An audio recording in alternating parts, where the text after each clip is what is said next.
KPBS On Demand is supported by the San Diego County Toyota dealers, presenting the new 2025 Camry with refined design and performance. Visit your local Toyota dealer to learn more about all the features the new 2025 Camry offers. The San Diego County Toyota dealers. We make it easy. Good morning, I'm Debbie Cruz. It's Thursday, November 3rd. It's harder to vote if you're in the military. More on that next. But first, let's do the headlines.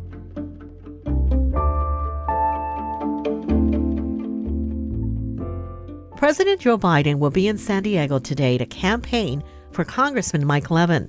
Representative Levin, who is a Democrat, is in a tight race against Republican Brian Marriott. They are facing off to represent the 49th Congressional District, which covers most of northern coastal San Diego County and part of southern Orange County. Levin has represented the district since 2018. The county is working with two local high schools that have reported cases of TB. The county and school districts have notified those at high risk who may have been exposed at Mission Bay and Montgomery high schools earlier this year. TB screenings for those at high risk are also being arranged, but additional students and staff may have been exposed. The possible exposure periods were from April 2nd to September 16th at Montgomery High School and from June 17th to July 10th at Mission Bay High School. TB symptoms include persistent coughing, fever, night sweats, and unexplained weight loss. Most people don't get sick right after they are exposed to TB. Sometimes it can even take years for someone who was infected to get sick. It's starting to feel like fall here in San Diego County, and we may see rain again today. There's a 30% chance of rain with possible thunderstorms this morning, and in the mountains it's going to be cold, windy, and raining.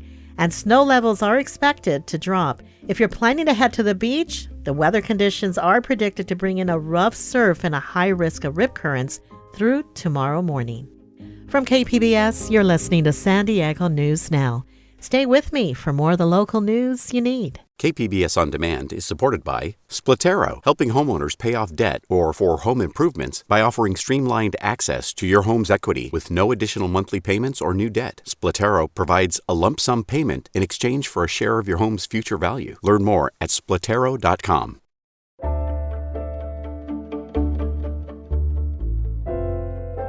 Voting for members of the military is much more complicated than for civilians, especially if they're stationed overseas or in a combat zone. November's election comes 10 years after Congress passed laws aimed at making the process easier. But as Jonathan Ahl reports for the American Homefront Project, the rules are not consistent from state to state. In the 2008 election, 91% of all absentee ballots from civilians were returned successfully, but only 50% of absentee ballots from overseas military members were counted.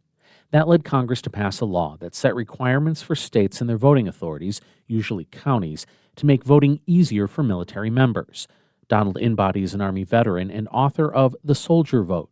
He says the biggest issue for military voters is getting their ballots on time so they can return them before the deadline. That's one of the reasons the law was passed, that states had to have their ballots ready to go 45 days before the election. That was the primary purpose for that, was to allow the state to get an absentee ballot overseas, give the person time to fill it out, and then have it mailed home.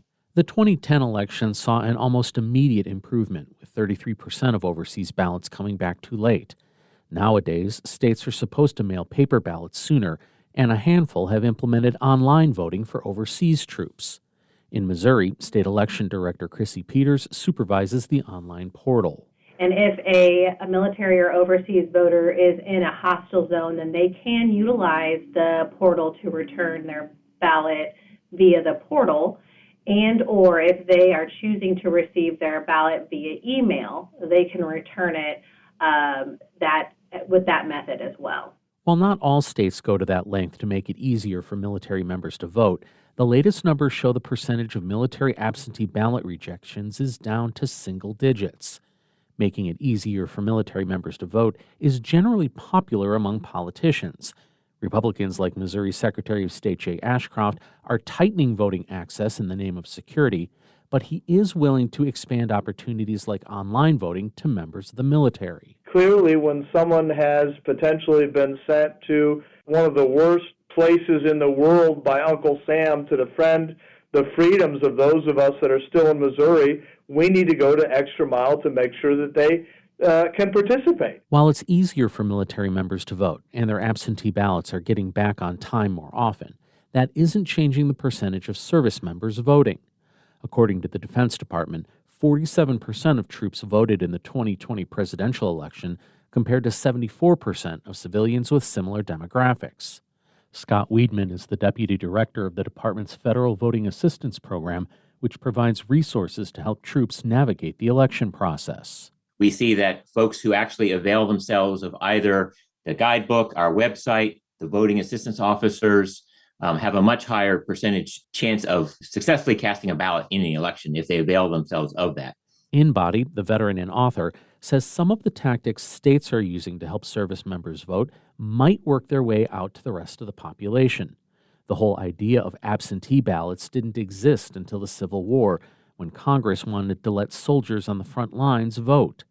InBody says it's not unreasonable to think that someday online voting could be as ubiquitous as absentee ballots. Using the experience that they see in the military to pass those rights on to other American citizens, there's certainly historical precedent to that. Making it easier for everyone to vote may seem fraught with political implications, especially in the current climate. But InBody says even back in the Civil War, creating a mechanism for absentee voting was motivated by elected officials hoping it would help them get reelected. And that change stuck. In Rolla, Missouri, I'm Jonathan Ahl. This story was produced by the American Homefront Project, a public media collaboration that reports on American military life and veterans. Funding comes from the Corporation for Public Broadcasting and the Bob Woodruff Foundation. While it's been years since police incorporated surveillance tools such as drones and license plate readers, but this week the Chula Vista City Council approved a policy that is meant to protect the privacy of residents as police use these tools. For more, here's KPBS reporter Amitha Sharma. Under the new policy, Chula Vista will form a commission to oversee the police department's use of technology and set up rules governing how it acquires surveillance tools. The new policy also contains a provision on storing and selling personal data. This comes 2 years after revelations that Chula Vista Police shared data collected from its license plate readers with immigration officials. Pedro Rios of the American Friends Service Committee, who was part of the working group, called the policy a good first step, but he says the city needs to go further. I'm disappointed that it's not an ordinance. An ordinance would have a much stronger power to ensure that people's privacy, civil liberties would be protected. City officials have not ruled out such an ordinance in the future. Amitha Sharma, KPBS News.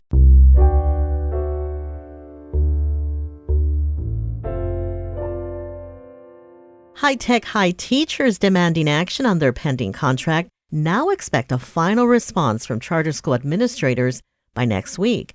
With an update on this, we have KPBS education reporter MG Perez. Since January, almost 700 teachers and classified workers have been in negotiations with the High-Tech High Charter Management Organization. The latest bargaining session ended with a commitment from CMO leaders to respond to demands within a week. Both sides have agreed on a pay raise. They have not agreed on a third-party due process for teachers who were fired or the probationary period for new teachers.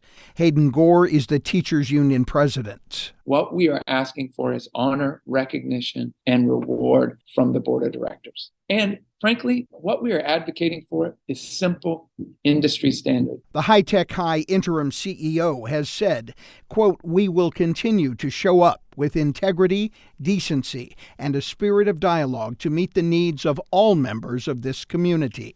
MG Perez, KPBS News.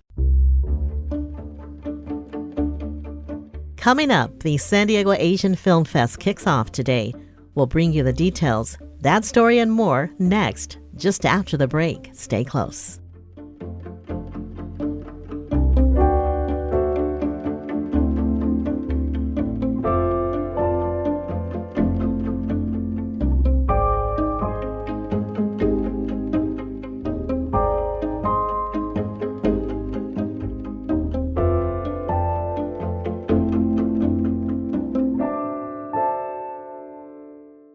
KPBS On Demand is supported by Splatero, helping homeowners pay off debt by offering streamlined access to your home's equity with no additional monthly payments or new debt. Splatero provides a lump sum payment in exchange for a share of your home's future value. Pre-qualification is available at splatero.com.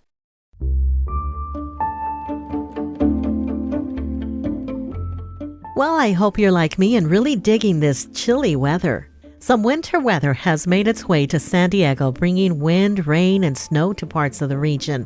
KPBS reporter Jacob Ayer takes a look at what the latest storm means in terms of the mega drought, as well as the water supply struggles affecting much of the western U.S. Even with the recent wet weather in San Diego County, climate change is rapidly accelerating in California, according to a new state report. The National Weather Service's Alex Tardy explains how that can affect the state's water supply. Our long-term deficits are still significant in Southern California and especially Northern California, and the overall water supply being at its lowest state on record for the Colorado system and near record lows even for California. Tardy says this upcoming fall and winter is projected to be drier and warmer than average for the third year in a row, continuing the region's ongoing drought issues. Jacob Ayer, KPBS News.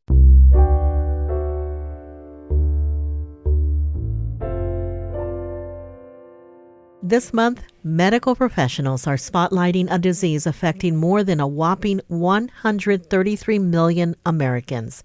KPBS health reporter Matt Hoffman says local health providers are continuing to notice climbing rates of diabetes. November is National Diabetes Month, and doctors say it's all about prevention and early detection. Any patient can work with his or her physician to help make the basic changes in lifestyle that can help prevent the onset of diabetes. Or if we catch diabetes really early, then that's the chance that we can intervene. Dr. Aaron Lehman is Chief of Outpatient Internal Medicine at Kaiser Permanente San Diego. He says people are being diagnosed earlier, but rates of diabetes are also increasing. The main concern is the lifestyle, either not having an active lifestyle with a lot of exercise or not eating a balanced nutrition. Risk factors can involve underlying conditions, family history, and lifestyle habits. Matt Hoffman, KPBS News.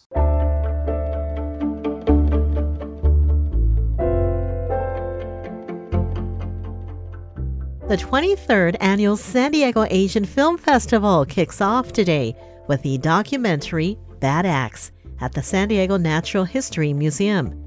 This year's festival returns to pre-pandemic numbers with more than 130 films from more than 30 countries screening at 4 venues.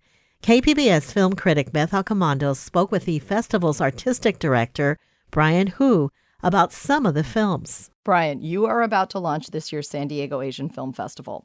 But before we talk about the films, I wanted you to remind people of the breadth of the festival in terms of the different countries that are actually represented. Yeah, usually when people think about Asian cinema or Asian anything, they think about Chinese, Korean, Japanese. But one of our goals is to remind everybody that Asia is the biggest continent in the world, and they're making movies everywhere, and really good ones at that. So obviously we need to talk about India. India is one of the biggest producers of film in the world.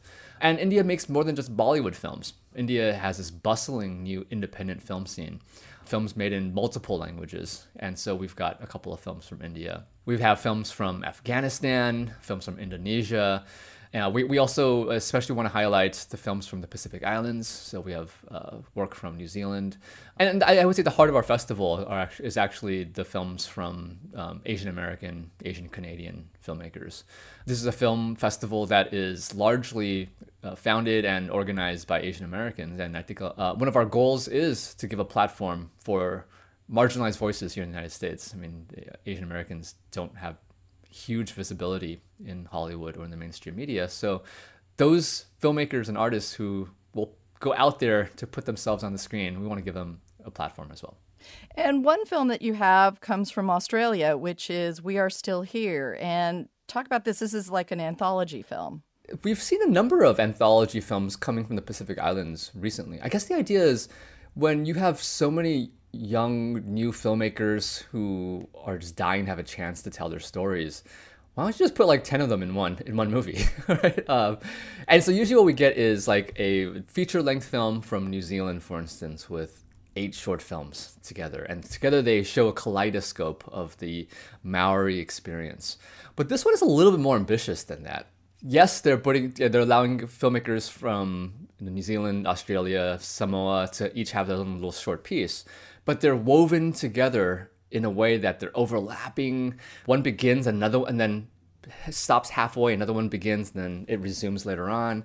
And the really ambitious part about it is, I think they take as the impetus like Captain Cook's arrival in the Pacific Islands as a kind of like spark to indigenous people having a voice, but then that cascades into talking about anti-colonial resistance, and then that turns into this like incredible imagining of what the future might look like. So it has this kind of a sci-fi element too, has animation. Yeah, so not only does it show that there are many voices in the Pacific Islands, indigenous voices, but that they're really thinking outside of the box, and it's not just like, we'll give you money, we should give you money to make indigenous films, we should give you money to make any kind of movies, because you can make animation and sci-fi and everything else. And you have a section called Classics Restored, and this is really exciting for me because I love the old Hong Kong, like new wave films that came out, and you have 2 that feature Johnny To and starring Michelle Yeoh. So talk about Executioners and Heroic Trio. Oh my goodness. All right, so we have this section called Classic Restored, and it's usually, like the important films of the past that people have put thousands of dollars into restoring, because, I mean, like in the United States, Hollywood is constantly investing in their libraries because they can still make money off of them. In Asia, it's not necessarily the case, and not only does that mean we don't have access to these films, it means we don't even know what the classics are. The Heroic Trio and Executioners, these are not films you would normally think about as the important films of world cinema. Oh, but they are. These are just the wildest 1990s Hong Kong action movies. Not necessarily like in terms of just breathtaking action, but also just these are a little deranged. But most of all, it has just the 3 most spectacular stars of Hong Kong cinema, I would say, of cinema anywhere in the 1990s. You mentioned Michelle Yeoh, and Michelle Yeoh is having a moment right now. She was in this year's surprise hit, Everything Everywhere All at Once. So it's got her. It also stars Anita Mui, who recently had a huge biopic made about her that we showed at our spring showcase in April. And then it also stars the one and only Maggie Cheung. And to see the 3 of them at the peak of their powers, kicking butt, just being totally memorable, on top of the fact that there's a director like Johnny To just allowing them to do the most deranged things, I'd say this is a classic. And for me, like growing up in a Chinese household, I remember watching these movies on like VHS tapes or VCD, just like not good quality, but whatever. My parents wanted me to learn Chinese. So to see this film now on like a 4K restoration on a big screen, we just tested the film yesterday. It looks incredible. And then the fact that there's the sequel, Executioners, also has a 4K restoration. I mean, this is too irresistible. We're showing both, and it's selling well, and we know that the audience is going to have such a great time. That was Beth Accomando speaking with Brian Hu.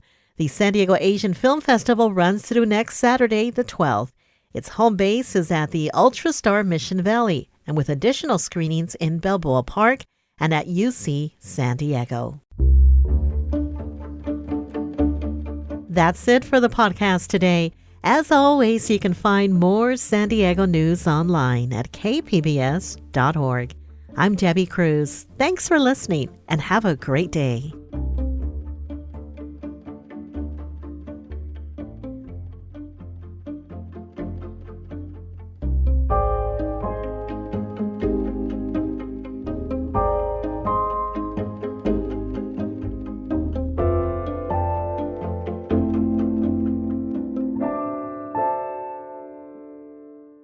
KPBS On Demand is supported by Splatero, helping homeowners pay off debt by offering streamlined access to your home's equity with no additional monthly payments or new debt. Splatero provides a lump sum of payment in exchange for a share of your home's future value. Pre-qualification is available at splatero.com.